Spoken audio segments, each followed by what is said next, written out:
Now, the difference between soldering and welding is when you weld, you're using the same exact material for your filler rod as the metal that you're welding together.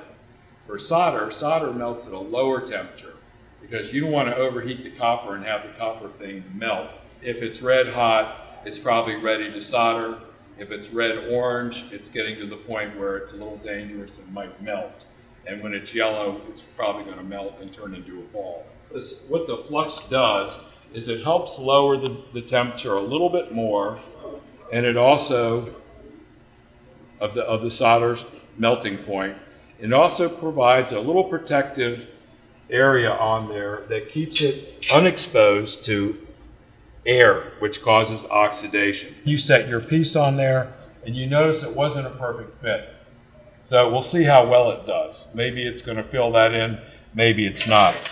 When you get the soft flame again, the reduction flame, get rid of the smoke,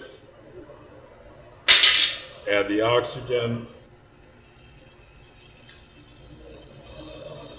I'm going to turn it down a little bit because we don't want to superheat the copper and overheat it. It should be pretty quiet when you're working with it. And anything under 1200 degrees Fahrenheit is called soft soldering. Everything over is hard soldering.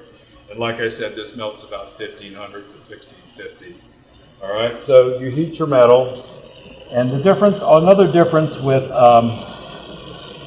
soldering is the capillary action from the heat pulls it underneath of your piece. I'm going to come at it from the other side so you guys might be able to see the capillary action pull through when it gets hot enough.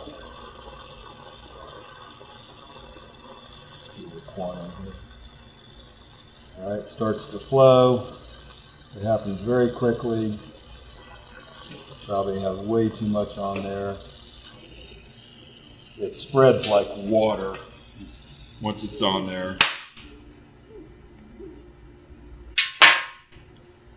Give it a second to cool because it does take a little while for the flux or for the solder to cool down. And then we'll take a look at it. One thing nice about copper is you get these beautiful rich colors. In terms of filling up all the cavities, it got a little overheated on this side and I can see a gap there. So you really do have to pay attention to getting it organized properly.